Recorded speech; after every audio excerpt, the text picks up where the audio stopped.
আল্লাহ তাআলার পক্ষ থেকে নির্দেশ আসলো আপনি বিবাহ করেন যায়নাব বিনতে জাহাশকে। নবীজিও সামাজিক চাপ অনুভব করতেছিলেন যে মানুষ কি বলবে, সমাজ কি বলবে, কিন্তু আল্লাহ তাআলার নির্দেশ, নবীজি বিবাহ করলেন যায়নাব বিনতে জাহাশকে। এই বিবাহের মাধ্যমে জাহেলিয়াতের সময় শতাব্দীর পর শতাব্দী ধরে চলে আসা একটা কুসংস্কারের কবর রচনা হয়ে গেল। একটা হালাল বিষয়কে তারা হারাম মনে করত, আল্লাহ তাআলা আমার আপনার নবীর মাধ্যমে ওই হালাল বিষয়টাকে সমাজে সুপ্রতিষ্ঠিত করে দিলেন। ঠিক কিনা বলেন? এই বিষয় নিয়ে অপবাদ দেওয়ার কোনো সুযোগ নেই। নবীজি অনেকগুলো বিবাহ করেছেন, হ্যাঁ, যতগুলো বিবাহ করেছেন প্রত্যেকটার পেছনে শরঈ কারণ আছে। কোন বিবাহ নবীজি আল্লাহ তাআলার নির্দেশবিহীন করেন নাই। একদিন নবীজি বাইতুল্লাহর সামনে বসে আছেন, কাফেররাও অদূরে বসে আছে। কাফেরদের মধ্যে পরামর্শ হয়েছে। উতবা ইবনে রাবিআকে বলতেছে, তুমি তো খুব বাকপটু, তুমি যাও, মুহাম্মদ এরকম করে কেন, কিছু প্রলোভন দিয়া তাকে ফিরাইতে পারো কিনা। সে চলে আসছে নবীজির কাছে, এসে বলে, ভাতিজা তোমার কি হয়েছে বলো, তুমি যদি জাদুগ্রস্ত হও, কোনো জিন যদি তোমার ক্ষতি করে থাকে বলো, আমরা টাকা তুলে তোমার চিকিৎসা করায়া দিব। তুমি যদি নেতৃত্ব চাও বলো, তোমাকে আমরা আমাদের নেতা বানায়া দিব। তুমি যদি আমাদের মধ্যে গোটা আরবের মধ্যে সবচাইতে বড় ধনী হতে চাও, তাহলে আমরা তোমাকে ধনী বানায়া দিব। আর তুমি যদি কোনো নারীর জন্য এমনটা করো, শুনে নাও, আমাদের প্রত্যেকের দরজা তোমার জন্য খোলা থাকবে, যাকে পছন্দ তুমি তাকেই গ্রহণ করতে পারবা। চিন্তা করছে এই প্রলোভন দিলাম কাজ হয়ে যাবে মনে হয়। নবীজিকে কথা বলার পরে নবীজি তার কোরআন শোনায় দিছে। যদি নারীর লোভ থাকতো, এই প্রস্তাব দুনিয়ার কেউ ফিরায়? সবচাইতে বড় ধনী হবে, সবচাইতে বড় নেতা হবে, যত সুন্দরী যত নারী দরকার সবাইকে পাবে, এই সুযোগ কাফেররা নবীজির জন্য ওপেন করে দিয়েছেন। এজন্য নবীজির যদি এই সমস্ত বিষয়ের লোভ থাকতো, ওই প্রস্তাব তিনি গ্রহণ করতেন। ঠিক কিনা বলেন? তাহলে নবীর ব্যাপারে যে নারী লিপ্স বলা হয়, এটা নিঃসন্দেহ অপবাদ এবং নবীজির শানে সর্বোচ্চ এক বেয়াদবি। ঠিক কিনা বলেন? অনেকে আবার আয়েশা সিদ্দিকা রাদিয়াল্লাহু তাআলা আনহার ব্যাপারে অপবাদ দেয়, অথচ আয়েশা সিদ্দিকা রাদিয়াল্লাহু তাআলা আনহার মাধ্যমে গুরুত্বপূর্ণ 3টা বিধান আল্লাহ তাআলা নাজিল করেছেন। আয়েশা সিদ্দিকা রাদিয়াল্লাহু তাআলা আনহাকে কেন্দ্র করে তায়াম্মুমের বিধান নাজিল হয়েছে। অপবাদ দিলে কি শাস্তি তার বিধান নাজিল হয়েছে, সাথে সাথে ব্যভিচারের কি শাস্তি হবে আল্লাহ তাআলা এই বিধান নাজিল করেছেন। সাথে সাথে আয়েশা সিদ্দিকা রাদিয়াল্লাহু তাআলা আনহার পবিত্রতার ঘোষণা স্বয়ং আল্লাহ তাআলা নিজে দিয়েছে। তাহলে নবীজির ব্যাপারে আরেকটা অপবাদ তারা দিত যে পালক পুত্র যায়েদের বউকে উনি আবার বিবাহ করছে। জাহেলিয়াতের সময় একটা কুসংস্কার ছিল যে পালক পুত্রকে ঔরসজাত পুত্রের মতোই মনে করা হইত। মানুষেরা পালক কন্যাকে ঔরসজাত কন্যার মতো মনে করত, কিন্তু বাস্তবতা হলো কেউ যদি কোনো ছেলেকে লালন পালন করে, ওই ছেলেটা যখন বালেগ হয়ে যাবে, যিনি লালন পালন করেছেন তিনি আর তার সামনে যেতে পারবেন না, তার সামনে তাকে পর্দা করতে হবে। একটা মেয়েকে লালন পালন করছে, মেয়েটা এখন বালেগা হয়ে গেছে, এই যে পালক বাবা যে, সে আর মেয়ের সামনে যাইতে পারবে না, মেয়েও বাবার সামনে আসতে পারবে না, এটাই শরীয়তের আইন। জাহেলিয়াতের সময় এই বিষয়টা খুব প্রসিদ্ধ ছিল। স্বাভাবিক মানুষ মনে করত পালক পুত্র ঔরসজাত পুত্রের মতো। কিছু কিছু সময় আছে বলার চাইতে করার মাধ্যমে ফায়দা হয় বেশি। ঠিক কিনা বলেন? অনেক উপমা দেওয়া যাবে। যেমন রাসূলুল্লাহ সাল্লাল্লাহু আলাইহি ওয়াসাল্লাম হুদায়বিয়ার সন্ধি যখন হয়েছে, মক্কায় আসতেন উমরা করার জন্য, কিন্তু চুক্তির কারণে এই বছর আর উমরা করা সম্ভব নয়। সবাই চিন্তা করছে উমরায় যাব, অনেকে জন্তু নিয়ে আসছে, আমরা আল্লাহর সন্তুষ্টির জন্য ওইগুলোকে জবাই করব। যখন চুক্তি সম্পাদিত হয়ে গেল যে এই বছর আর উমরা করা যাবে না, ফিরে যেতে হবে, সকল সাহাবাদের মন খারাপ, কারণ দীর্ঘদিন পর তারা মক্কার জমিনে প্রবেশ করতে চেয়েছিল, আত্মীয় স্বজন প্রিয়জনদের সাথে দেখা হবে, কিন্তু চুক্তির মাধ্যমে যখন আবার কাছে এসে ফিরে যাওয়া লাগবে, তারা মনক্ষুণ্ণ হলেন। নবীজি নির্দেশ দিলেন যার সাথে যেই জন্তু আছে সবগুলোকে কোরবানি করে দাও, জবাই করে দাও। 3 বার বলছেন নবীজি। সাহাবায়ে কেরাম এতটা অন্যমনস্ক ছিলেন যে নবীজির কথা তারা ঠিকমতো শুনেন নাই, যার কারণে কেউ জবাই করে নাই। নবীজি ঘরে গেলেন। ওই সফরে নবীজির সাথে ছিলেন উম্মে সালামা রাদিয়াল্লাহু তাআলা আনহা। উম্মে সালামার সাথে নবীজি পরামর্শ করতেছেন, বিষয়টা তো এরকম, কেউ তো আমার কথা শুনলো না, 3 বার বললাম, এরপরেও কেউ প্রাণীগুলা জন্তুগুলা জবাই করে না।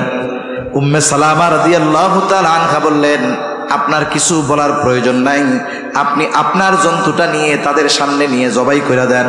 নবীজি এবার তাদের সামনে যখন জন্তু নিয়ে জবাই করে দিলেন, উপস্থিত সাহাবায়ে কেরাম যাদের সাথে জন্তু ছিল জবাই দেওয়ার, নবীজিকে করতে দেখে তারাও জবাই করে দিল।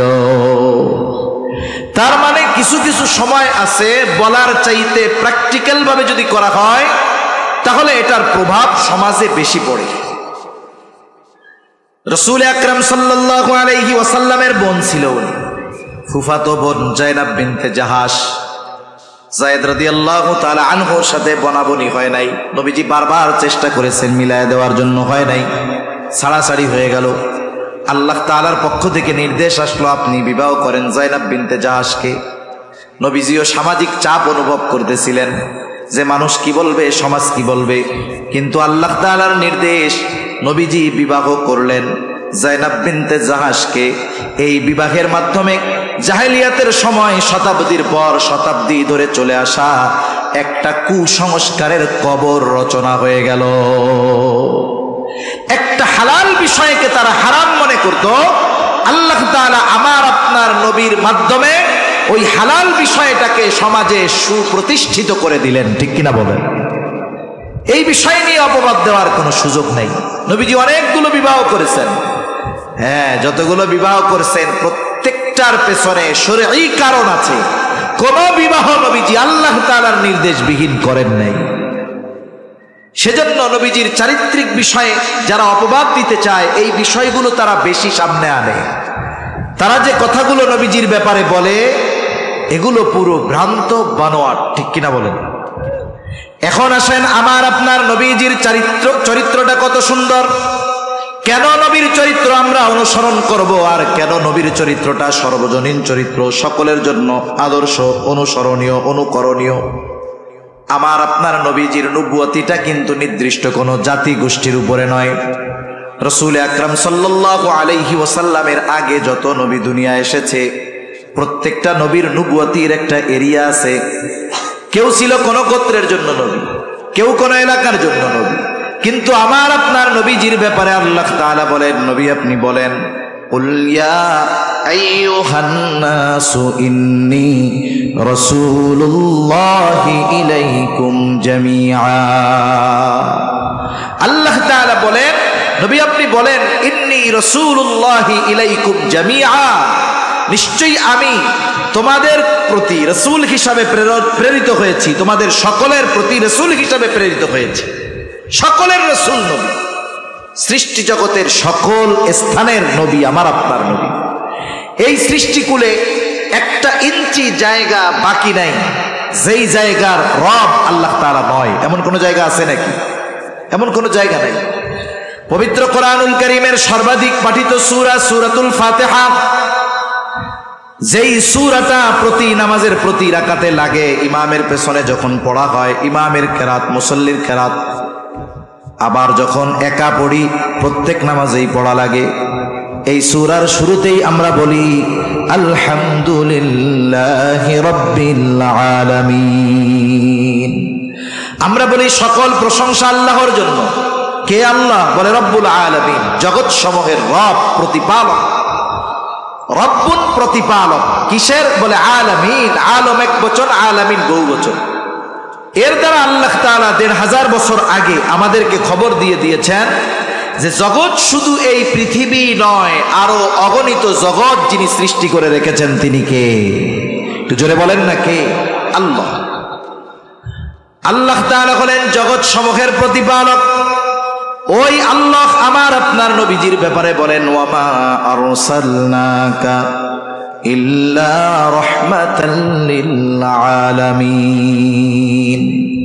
আল্লাহ তাআলা বলেন, আমি আপনাকে জগৎ সমূহের জন্য রহমত হিসাবে প্রেরণ করেছি। তার মানে আল্লাহ হলেন রব্বুল আলামিন, আমার আপনার নবী হলেন রহমাতুল লিল আলামিন। আল্লাহ তাআলা যেই জায়গার রব, আমার আপনার নবীজিও সেই জায়গার রহমত।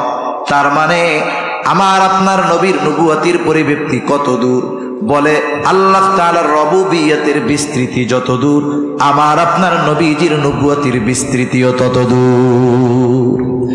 এজন্য কবি অনেক সুন্দর কথা বলেন। কবি বলেন, রবুবিয়ত খোদা কি হ্যায় জাহাঁ তক, নবুয়তি মুস্তাফা কি হ্যায় উহা তক। আল্লাহ তাআলা আমার আপনার নবীজিকে এই স্পেশাল কোয়ালিটি যোগ্যতা দান করেছেন যে তিনি গোটা সৃষ্টি জগতের জন্য নবী। 2 নাম্বার, নবীজিকে যেই কোয়ালিটিটা আল্লাহ দান করেছেন, নবীজির জীবনটা ছিল বহুমুখী জীবন। কোন মানুষ যদি নবীজির জীবনী থেকে সমাধান চায় সে পেয়ে যাবে, কিন্তু নবীর আগে যত নবী এসেছে আপনি একজন নবীর থেকে পরিপূর্ণভাবে সব কিছুর সমাধান পাবেন না। এই পৃথিবীতে 3টি ধর্ম হলো ঐশী ধর্ম, ইসলাম, আর একটা আমরা চিনি ইহুদি, আর একটা হলো খ্রিস্টান, আহলে কিতাব। এই 2টাকে উল্লেখ করে বলা হয় এই 3টা ধর্ম হলো ঐশী ধর্ম। খ্রিস্টানদের নবী ঈসা আলাইহিস সালাম, ইহুদিদের নবী মুসা আলাইহিস সালাম, 2জনেই কিন্তু বনি ইসরাইলের বংশধর, বনি ইসরাইল থেকে আসছেন। ঈসা আলাইহিস সালাতু ওয়াস সালামকে খ্রিস্টানেরা অনুসরণীয় মনে করে, কিন্তু আপনি যদি আপনার গোটা হায়াতের সব কিছু ঈসা আলাইহিস সালামের মধ্যে খুঁজেন আপনি পাবেন না। মনে করেন আপনি চান আপনি একজন আদর্শ স্বামী হবেন, আপনি যদি ঈসা আলাইহিস সালামের জীবনী খোঁজেন আদর্শ স্বামী হওয়ার জন্য পাবেন না। কারণ ঈসা আলাইহিস সালাতু ওয়াস সালাম এই দুনিয়ায় যতদিন অবস্থান করেছেন উনি বিবাহই করেন নাই। আপনি যদি আদর্শ পিতা হইতে চান ঈসা আলাইহিস সালামের মধ্যে পাবেন না, বিয়েই করে নাই, সন্তান কোথা থেকে আসবে? আপনি যদি আদর্শ সমরনায়ক হতে চান পারবেন না।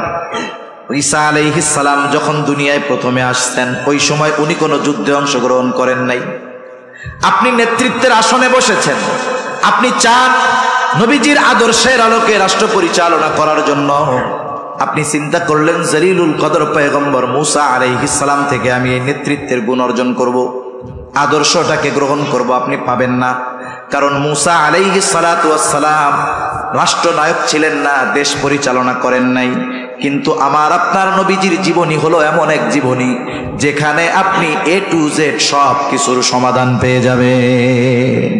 ইমামতিও করেছেন, রাষ্ট্র পরিচালনাও করেছেন, ঘরে স্ত্রীর হক আদায় করেছেন, নিজের জামা নিজেও সেলাই করছেন, জুতাও সেলাই করছেন, স্ত্রীর তরকারিটাও নবীজি কাইটা দিচ্ছেন। সুবহানাল্লাহ বলে। এইরকম বহুমুখী জীবন একমাত্র আমার আপনার নবীর আছে, আর কারো নাই। 3 নাম্বার, নবীজির মধ্যে এমন কিছু কোয়ালিটি আছে যা আল্লাহ তাআলা অতীতের কোন নবীকে দেন নাই। আমার আপনার নবীর দ্বারা আল্লাহ তাআলা এমন কিছু বিষয়ের পূর্ণতা প্রদান করেছেন যা আমার আপনার নবীর আগে আল্লাহ তাআলা করেন নাই। নবীর মাধ্যমে কি পূর্ণতা প্রদান করেছে? বলে 1 নাম্বার, নবীজির মাধ্যমে আল্লাহ তাআলা শরীয়তের পূর্ণতা প্রদান করেছেন। কোরআনুল কারীমের মধ্যে আল্লাহ তাআলা বলেন, আল-ইয়াওমা আকমালতু লাকুম দীনাকুম ওয়া আতমামতু আলাইকুম নি'মাতি ওয়া রাদিতু লাকুমুল ইসলাম দীনা। আল্লাহ তাআলা বলেন, আজকের এই দিন আমি তোমাদের জন্য আকমালতু লাকুম দীনাকুম, তোমাদের দ্বীনকে পরিপূর্ণ করে দিলাম। ওয়া আতমামতু আলাইকুম নি'মাতি, এবং আমি তোমাদের জন্য আমার নেয়ামতগুলোকে পূর্ণ করে দিলাম। এই আয়াতের তাফসীরের মধ্যে আসছে, একজন ইহুদি হযরত ওমর রাদিয়াল্লাহু তাআলা আনহুর কাছে আসছে, এসে বলে, খলিফাতুল মুসলিমিন, আপনাদের কোরআনে এমন একটা আয়াত আছে যেটা আপনাদের নবীর উপরে আল্লাহ তাআলা নাজিল করেছেন। ওই আয়াতটা যদি মুসা আলাইহিস সালামের উপরে নাজিল হইতো তাহলে ওই দিনটাকে আমরা ঈদের দিন বানায় নিতাম। হযরত ওমর রাদিয়াল্লাহু তাআলা আনহু বলে, কোন আয়াত? যেটা যদি তাওরাতে থাকতো, মুসা আলাইহিস সালামের উপরে অবতীর্ণ হতো, সেই দিন তোমরা ঈদের দিন বানায় ফেলতা। কোন আয়াত সেইটা? বলে সেটা হলো এই আয়াত। হযরত ওমর রাদিয়াল্লাহু তাআলা আনহু বলেন, এই আয়াত কোন দিন কোথায় কার উপরে নাজিল হয়েছে আমি জানি। আয়াত নাজিল হয়েছে আরাফাতের ময়দানে বিদায় হজে রাসূলুল্লাহ সাল্লাল্লাহু আলাইহি ওয়াসাল্লামের উপরে। আল্লাহ কি বলতেছেন? আল্লাহ বলেন, 1 নাম্বার, আকমালতু লাকুম দীনাকুম, আজকে আমি তোমাদের জন্য তোমাদের দিন তথা জীবন ব্যবস্থাকে পূর্ণ করে দিলাম। এর পরপরই আল্লাহ তাআলা বলেন, ওয়া আতমামতু আলাইকুম নি'মাতি, তোমাদের উপরে আমি আমার নিয়ামত পূর্ণ করে দিলাম। বুজুর্গানে দিন বলেন, এখানে একটা বিষয়ের সাথে আর একটা বিষয়ের সম্পর্ক রয়েছে। আমরা প্রত্যেকেই আল্লাহ তাআলার নিয়ামতের আশা করি কি করি না? সকলেই আল্লাহর পরিপূর্ণ নিয়ামত পাওয়ার আশা করি, কিন্তু বাস্তবতা হলো একটা মানুষ আল্লাহ তাআলার পরিপূর্ণ নিয়ামত অতক্ষণ পর্যন্ত অর্জন করতে পারবে না যতক্ষণ পর্যন্ত সে পূর্ণাঙ্গ শরীয়ত না মানতে পারবে। এ দুনিয়ার অনেক রাষ্ট্র দ্বীনের উপরে চলার চেষ্টা যারাই করে এরাই সফল। আফগানিস্তানের মধ্যে দেখেন 20 বছর আমেরিকা ন্যাটো শক্তি একত্রিত হয়ে তারা বোমা হামলা করতে করতে তছনছ করে ফেলছে, কিন্তু তাদের স্থাপনা ধ্বংস করে ফেলেছে, কিন্তু তাদের ঈমানকে তারা ধ্বংস করতে পারে নাই, ঠিক কিনা বলেন? যার কারণে একেবারে শূন্য হাতে 20 বছর পরে যখন শাসন ক্ষমতা তারা পেয়েছে, শুধুমাত্র ইনসাফ ন্যায় পরায়ণতার উপরে থাকার কারণে, দ্বীনের উপরে চলার কারণে 2 বছরের মধ্যে তাদের অর্থনীতি এতটা সমৃদ্ধশালী হয়েছে যে বাস্তবতা হলো এই 17 কোটি দেশ বাংলাদেশের অর্থনীতির চাইতে আফগানিস্তানের অর্থনীতি অনেক ভালো। অল্প দিনের মধ্যে এই সফলতার কারণ কি? বাস্তব কারণ যদি দেখি যে তারা দ্বীনের উপরে চলার চেষ্টা করে, এই কারণেই আল্লাহ তাআলা তাদেরকে এই নিয়ামত দিয়েছেন, ঠিক কিনা বলেন? তাহলে আমার আপনার নবীর মাধ্যমে 1 নাম্বার আল্লাহ তাআলা পূর্ণতা প্রদান করেছেন শরীয়তের, 2 নাম্বার নিয়ামতের, 3 নাম্বার আমার আপনার নবীজির মাধ্যমে আল্লাহ তাআলা নবী আসার যে সিলসিলা এটার পূর্ণতা প্রদান করেছেন। আল্লাহ তাআলা বলেন, মা কানা মুহাম্মাদুন আবা আহাদিম মির রিজালিকুম ওয়ালাকিন রাসূলুল্লাহি ওয়া খাতামান নাবিয়্যিন। আল্লাহ তাআলা বলেন, মুহাম্মদ সাল্লাল্লাহু আলাইহি ওয়াসাল্লাম কোন পুরুষের পিতা নয়, ওয়ালাকিন রাসূলুল্লাহ, তিনি হলেন আল্লাহ তাআলার রাসূল, খাতামান নাবিয়্যিন, তিনি হলেন শেষ নবী। নবীজিও বলেন, আনা খাতামুন নাবিয়্যিন লা নাবিয়্যা বাদি, আমি শেষ নবী, আমার পরে কোনো নবী নাই। আল্লাহর ঘোষণা, সুস্পষ্ট ঘোষণা, নবীজি শেষ নবী। নবীও বলেন আমি শেষ নবী। এখন বলেন, এই দুনিয়ার কেউ যদি এই কথা দাবি করে নবীর পরেও নবী এসেছে অথবা আসবে, বলেন তো এরা যে কাফের, এ ব্যাপারে কোনো সন্দেহ আছে নাকি? একটা মানুষ কাফের হওয়ার জন্য গোটা কোরআন অস্বীকার করা লাগে না। কোরআনুল কারিমে অনেক অক্ষর আছে যেগুলার অর্থ দুনিয়ার কেউ জানে না। যেমন কিছু সূরার শুরুতে, 1 সূরার শুরুতে আছে নুন, 1 সূরার শুরুতে আছে কাফ, 1 সূরার শুরুতে আছে সদ। অর্থ কি? গোটা দুনিয়ার সব মুফাসসির একমত, সবাই যাই বলুক লাস্টে গিয়া কয় আল্লাহু আ'লামু বিমুরাদিহি। নুন দ্বারা কি উদ্দেশ্য, সদ দ্বারা কি উদ্দেশ্য, অর্থ কি, এটা আল্লাহই ভালো জানে। এর উদ্দেশ্য দুনিয়ার কেউ জানে না। এখন যদি কোনো অতি পণ্ডিত এই কথা বলে নুনের অর্থ কি, যেহেতু জানি না ওইটারে মানি না, বলেন তো শুধুমাত্র এই নুনকে যদি কেউ অস্বীকার করে তার ঈমান থাকবে না যাবে? নিঃসন্দেহে তার ঈমান চলে যাবে। এজন্য যারা খতমে নবুয়তকে অস্বীকার করে, নবীকে শেষ নবী মানে না, এরা নিঃসন্দেহে কাফের। আমরা রাষ্ট্রের কাছে, রাষ্ট্র পরিচালকদের কাছে দাবি করি যে তাদেরকে রাষ্ট্রীয়ভাবে কাফের ঘোষণা করেন। আমাদের এই দাবি যদি তারা মানে ভালো, না মানলে আমরা দাবি করতে পারি তাই করি। তারা রাষ্ট্রীয়ভাবে কাফের ঘোষণা করলেও কাফের, না করলেও কাফের, ঠিক কিনা বলেন?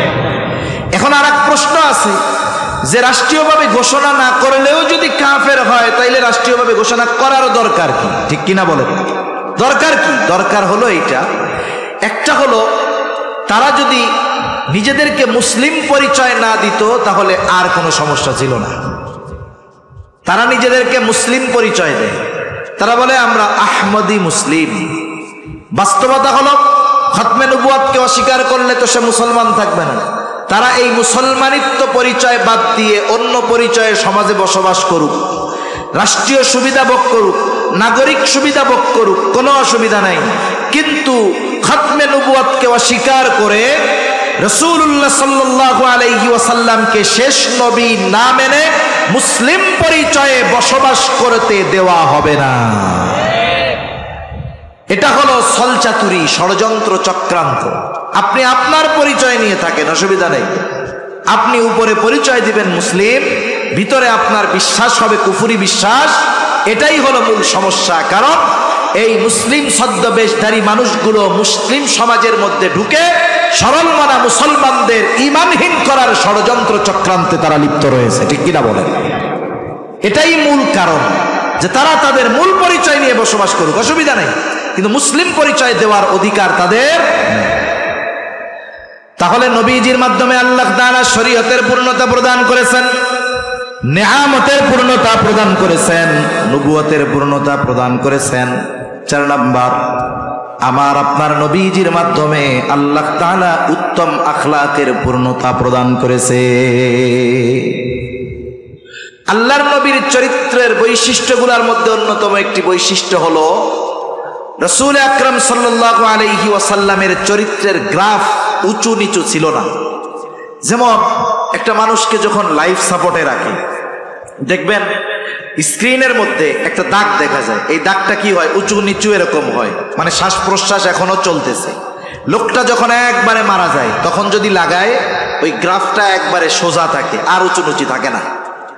নবীজির চরিত্র এরকম ছিল যে নবীজি শাসক হিসাবে ভালো, কিন্তু স্বামী হিসাবে একটু কম ভালো, এমন ছিলেন না।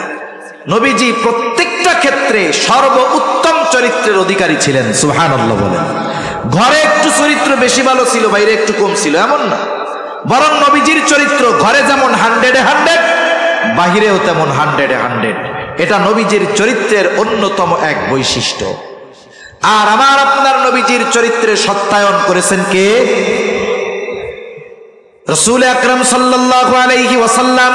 সর্বোত্তম চরিত্রের অধিকারী হওয়ার জন্য যেই গুণাবলীগুলো দরকার সেগুলো নবীর মধ্যে ছিল। সাথে সাথে নবীজির এই মহান চরিত্রের সত্যায়ন আল্লাহ তাআলা করলেন। সাথে সাথে গোটা বিশ্বজগতের মানুষকেও জানায় দিলেন, লাকাদ কানা লাকুম ফি রাসূলিল্লাহি উসওয়াতুন হাসানাহ। আল্লাহ তাআলা বলেন, লাকাদ কানা লাকুম ফি রাসূলিল্লাহ, অবশ্যই তোমাদের জন্য রাসূলের মধ্যে রয়েছে কি রয়েছে? উসওয়াতুন হাসানাহ, উত্তম আদর্শ রয়েছে। তার মানে আমাদের জন্য রাসূলের জীবন আদর্শের মধ্যে উত্তম চরিত্র, উত্তম আদর্শ রয়েছে। এটা আমিও জানি, আপনিও জানেন, গোটা পৃথিবীর কাফেররাও জানে যে নবীজির চরিত্র হলো উত্তম চরিত্র। জানে কি জানে না? আমাদের পাশের দেশের প্রধানমন্ত্রী সাইজ করে দেয় মুসলমানদেরকে। এরপরেও মাঝে মধ্যে তারও একটা বাণী আমি একদিন দেখছি, তিনি একজন কট্টর লোক, তারপরেও তিনি একটা ইসের মধ্যে লিখছেন, বাণী দিয়েছেন যে পৃথিবীতে যদি শান্তি প্রতিষ্ঠা করতে হয় মুহাম্মদ সাল্লাল্লাহু আলাইহি ওয়াসাল্লামের আদর্শ ছাড়া সম্ভব নয়।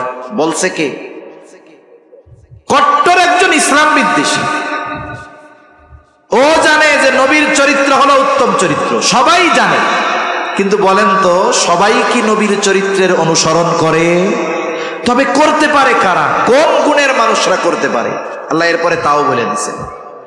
আল্লাহ তাআলা বলেন, লিমান কানা ইয়ারজুল্লাহা ওয়াল ইয়াউমাল আখিরা ওয়া যাকারাল্লাহা কাসীরা। কিয়ামতের ব্যাপারে যাদের চিন্তা আছে, আল্লাহর সামনে দাঁড়ানোর ভয় যাদের আছে কিয়ামতের দিন, যারা আল্লাহকে বেশি বেশি স্মরণ করে, ওই মানুষগুলোই মূলত আল্লাহর রাসূল সাল্লাল্লাহু আলাইহি ওয়াসাল্লামকে পরিপূর্ণ অনুসরণ করতে পারে। এজন্য দেখবেন আপনাদের সমাজে, আমাদের সমাজে যারা রাসূলুল্লাহ সাল্লাল্লাহু আলাইহি ওয়াসাল্লামকে নিজের জীবনের আদর্শ হিসাবে গ্রহণ করেছে, প্রত্যেকটা মানুষ কিয়ামতে আল্লাহর সামনে দাঁড়ানোর ব্যাপারে ভয় রাখে, প্রত্যেকটা মানুষ কিয়ামতের উপরে দৃঢ় বিশ্বাস রাখে, প্রত্যেকটা মানুষ জীবনের পদে পদে আল্লাহ তাআলাকে স্মরণ করে, ঠিক কিনা বলেন? এজন্য এই গুণ অর্জন করার মাধ্যমে আমাদেরও আল্লাহর রাসূলের আদর্শে আদর্শিত হওয়ার দরকার। আল্লাহ রসুলের আদর্শ কি? সুন্নাতের আলোকে নিজেদের জীবনকে সাজানোর দরকার, ঠিক কিনা বলেন? আমি শেষ কথা বলে দেই, একটা কথা বলে শেষ করে দেই। এ দুনিয়াতে আমরা কেউ বেঁচে থাকবো না। রসুলের আদর্শ মানে রসুলের সুন্নাত। প্রত্যেকটা জায়গায় রসুলের সুন্নাত আছে। চলতে ফিরতে খাইতে বাথরুমে রসুলের সুন্নাত আছে না নাই? আপনারা মসজিদে যান, ঢুকতে 5টা সুন্নাত আছে, বাইরেতে 5টা সুন্নাত আছে। বাথরুমে যান, ঢুকতে সুন্নাত আছে, বাইরে খাওয়ার পরে সুন্নাত আছে। আমরা খাবার খাই, খানা খাওয়ার শুরু থেকে নিয়ে শেষ পর্যন্ত সুন্নাত আছে। রাস্তায় চলতেছেন, সুন্নাত আছে। এগুলো তো জীবনের দৈনন্দিন কাজ। শুধুমাত্র ওই কাজটা যদি একটু নবীর পদ্ধতিতে করা হয়, তাহলে সুন্নাত অনুযায়ী হবে, ইবাদত হিসাবে আমলনামায় সওয়াব যোগ হয়ে যাবে। সুবহানাল্লাহ। এ দুনিয়াতে আমরা কেউ বেঁচে থাকবো না। বেঁচে থাকবো বলেন? আবে হায়াত কেউ পান করতে পারে নাই। প্রত্যেককেই চলে যাওয়া লাগছে এবং প্রত্যেককেই চলে যাওয়া লাগবে। যখন কোনো মানুষ মারা যায়, মাইকের মধ্যে ঘোষণা দেওয়া হয়, অমুক মারা গেছে, অমুকের ছেলে। আগামীকাল সকাল 10টায় তার জানাজা অনুষ্ঠিত হবে। এইবার সকালবেলায় তাকে সুন্দর মতো গোসল দেওয়া হলো, কাফন পরিধান করায় দেওয়া হলো, জানাজাও কমপ্লিট। আমার আপনার সবার ক্ষেত্রে এটা হবে। জানাজা শেষ, লাশটাকে নিয়ে কবরের পাশে রাখা হয়। কবরের মধ্যে 2 জন ব্যক্তি নামে, উপর থেকে 2-3 জন লাশটা নিচে ধরায় দেয়। যখন লাশটা নিচে নামিয়ে দেওয়া হয়, ওই কবরের মধ্যে থাকা 2 জন ব্যক্তি যখন লাশটাকে কবরে রাখে, একটা দোয়া পড়ে। দোয়া বিসমিল্লাহি ওয়া আলা মিল্লাতি রাসূলিল্লাহ।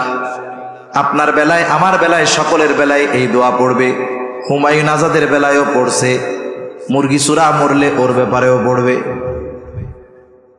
কি বলে এই দোয়ার মধ্যে? এই দোয়াটা হলো ভিসা। কারণ আপনি আলমে দুনিয়া থেকে আলমে বরজখ, নতুন আর একটা দেশে, নতুন আর একটা জগতে যাচ্ছেন।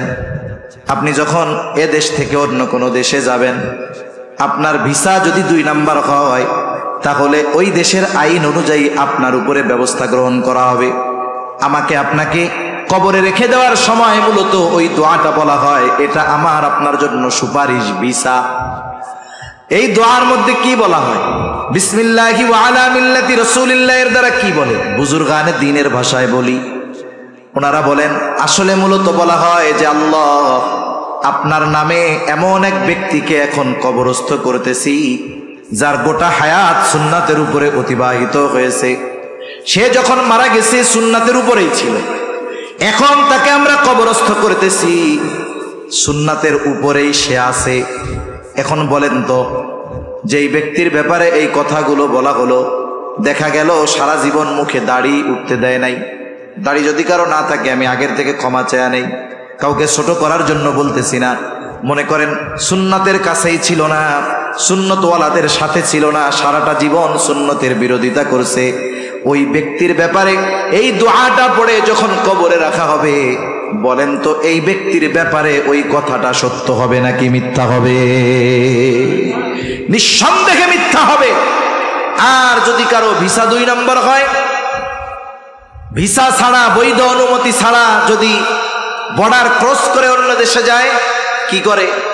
গুলি করে মাইরা দেয়, অনেক সময় আটকায় ধরে কঠিন শাস্তি দেয়। অনুরূপভাবে কথা এবং ব্যক্তির সাথে যদি মিল না থাকে, তাহলে মনে রাখতে হবে ওই জগৎ তার জন্য বড় কষ্টের। এখন নবীর মোহাব্বতে আমরা কি করব? নবীর মোহাব্বতে নবীর সুন্নাতকে আমরা আঁকড়ে ধরব। প্রত্যেকটা সময় মৃত্যুর জন্য প্রস্তুত থাকব।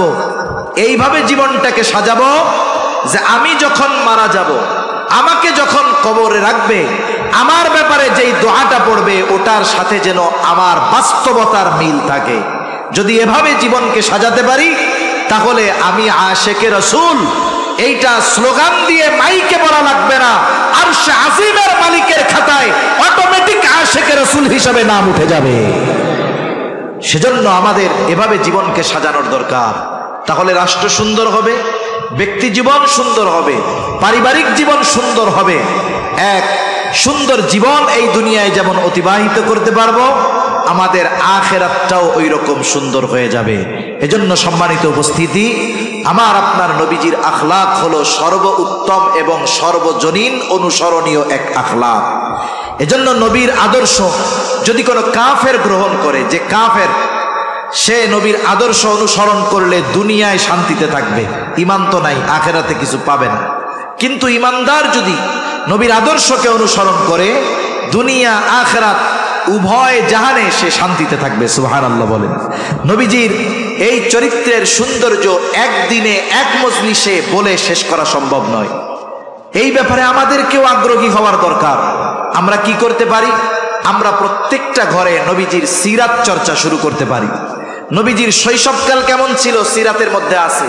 আপনি যদি চান আপনার সন্তানটা নবীজির ছোটকালের যেই আখলাক ছিল সেই আখলাক তার মধ্যে আসুক, তাহলে আপনার সন্তানকে আপনি নবীজির শিশুকালের কথাগুলো পড়ে শোনান।